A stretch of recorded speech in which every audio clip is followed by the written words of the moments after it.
미국 언론 한일전 한국 승리 발표.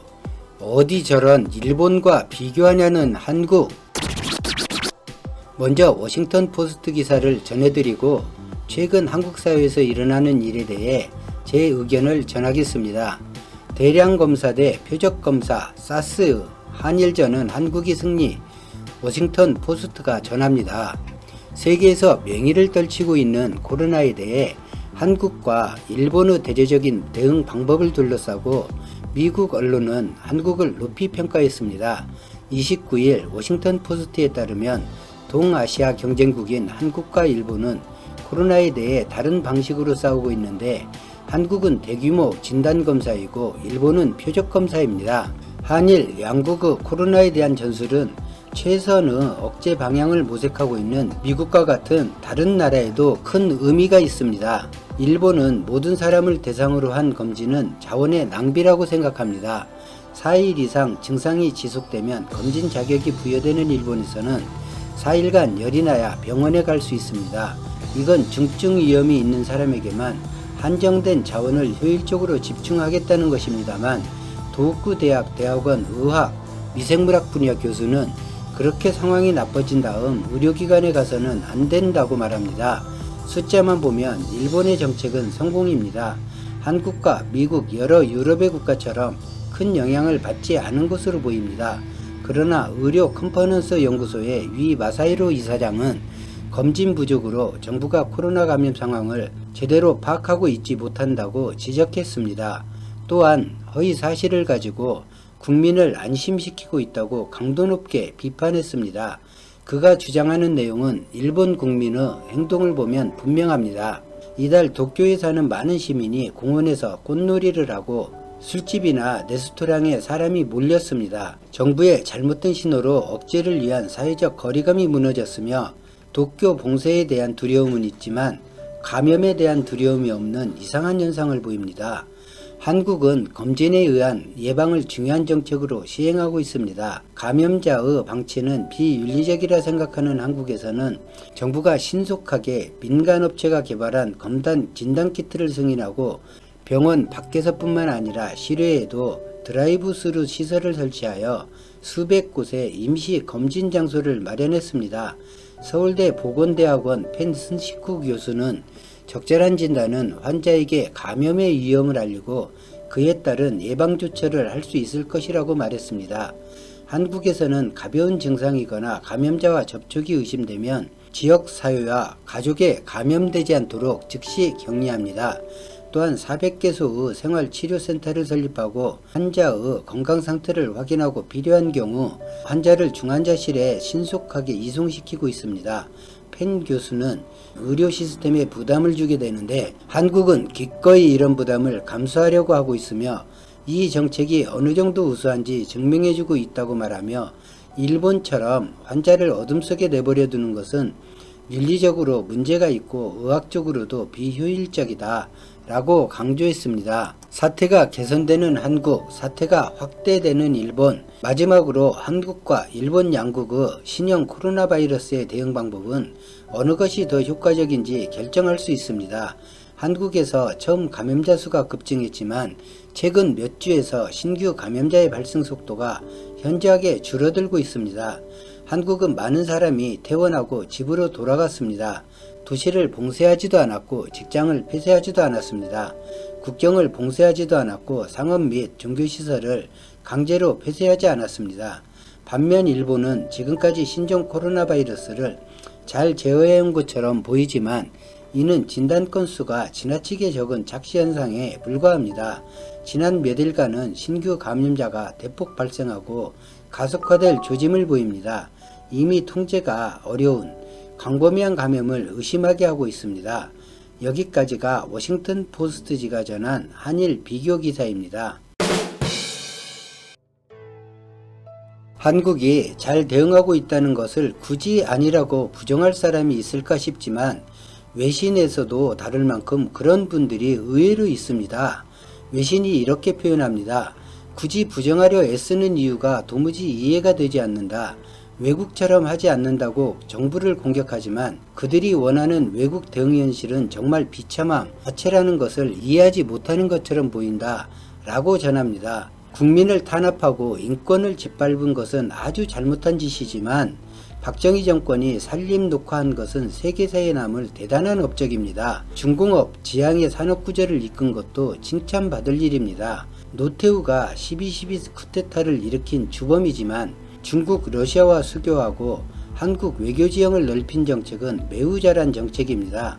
잘한 건 잘한 것이고 못한 건 못한 것이지요. 구분해서 칭찬하고 비판하고 해야 정치인들이 각성할 수 있습니다. 정치적으로 척을 쥐고 있는지와 이런 문제는 별개의 문제입니다. 세계 모든 나라 우익이나 보수라 불리는 이들의 특징은 비웃음을 살 만큼 자기 나라 우수성에 대해 포장하고 만들어내고 홍보에 힘을 쏟습니다. 자국 이익이 되는 것에 물불 가리지 않고 외세에 지나칠 만큼 배척하고 경계해서 문제를 만들기도 합니다.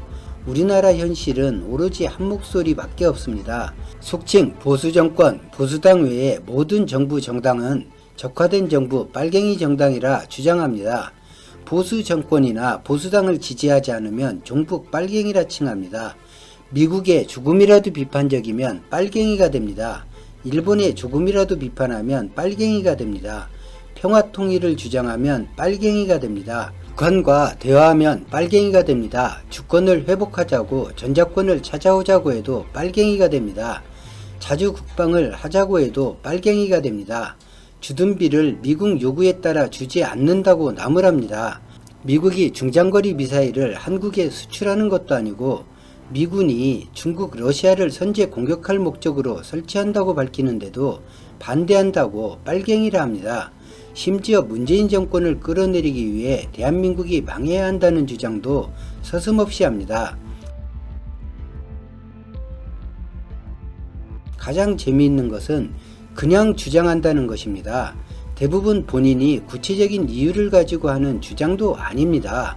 문자로 즐겨보는 유튜브나 SNS로 듣고 받아본 내용으로 그 내용이 사실인지 거짓인지 중요하지도 않습니다. 그냥 현 정권을 헐뜯을 수 있으면 다 좋은 뉴스라 생각합니다.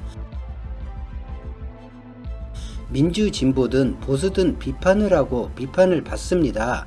다 잘할 수도 없고 모든 것이 다 잘못될 수도 없습니다. 국가와 민족 정체성을 부정하고 국익에 해를 입히는 주장을 한다면 그 누구든 배척되어야 하고 그가 울사오적입니다. 한국군이 운용하는 미사일과 미군이 운용하는 미사일 배치가 지니는 위험성을 모른 채 무조건 미국이니까 허용해야 한다는 분들이 있습니다. 제발 정신 차리시길 바랍니다. 지금 미국이 하고자 하는 미사일 배치는 6.25 이전 상황으로 한국을 만들어가는 것과 다를 것이 없습니다. 아무리 미국, 일본을 좋아하고 추종한다 해도 대한민국이 멀쩡한 그것보다 더 중요할 순 없지 않습니까? 이웃집에서 도움 좀 받았다고 여러분 가정에 감나라, 배나라 계속 간섭하고 나가고 들어오고 누굴 만나고 어떤 옷을 입는지 간섭하면 심지어 자기 집 쓰레기를 보관하라고 강요한다면 도움 받았으니 당연하다 여길 것인가요? 생사 여탈권을 맡긴 종복이 되려 하지 말고 친구가 되려 하십시오. 한국인은 그만한 자격이 있고 한국은 그만한 힘이 있습니다. 대외 경제 여건에 민감한 한국 경제는 어렵습니다. 내수 경제는 수출 여건보다 더 좋지 않습니다. 하지만 국격은 지금보다 높을 때가 없었습니다. 한국 정부와 한국 국민에 대해 세계가 칭송하고 있습니다. 불과 1개월 사이에 국가 위상이 변했습니다. 만약 현 정부가 트럼프처럼 아베처럼 서구 유럽 지도자들처럼 그렇게 했다면 어떠했을까요? 중국에서 발발한 직후 국경 폐쇄하고 중국이나 여러 나라처럼 자국민도 입국을 금지하고 대구를 완전 봉쇄하고 종교 및 상업시설 강제 폐쇄하고 군인들이 방역 대신 외출 모임 감시하는 그런 걸 원하십니까? 인도처럼 외출하면 군인에게 몽둥이로 두들겨 맞는 그런 정책을 원하십니까? 지금 외국은 그렇게 하고 있습니다. 그렇게 하고도 혼란 그 자체입니다. 세계 모든 국민이 모두 한국인만 못하다고 생각하십니까? 정부는 한 것이 없는데 국민이 잘해서 이런 거다. 국민이 아무리 잘하려 해도 정부가 방향이나 정책으로 뒷받침하지 않으면 현재 한국 모습이 가능하다고 생각하시나요? 그렇게 정부 역할을 깎아내리면 정작 정부 역할이 중요할 때 정부는 이런 말을 해버립니다. 정부는 태스크포트가 아니다. 또는 낙타고기 먹지 마라. 세월호는 흔한 교통사고인데 교통사고로 호들갑 떨지 마라. 정치인에게 이런 어이없는 사고를 지니게 만듭니다. 정부 정책과 의지는 나라의 모습을 바꿉니다. 그 중요성을 낮게 보면 결국 피해를 국민이 입게 됩니다.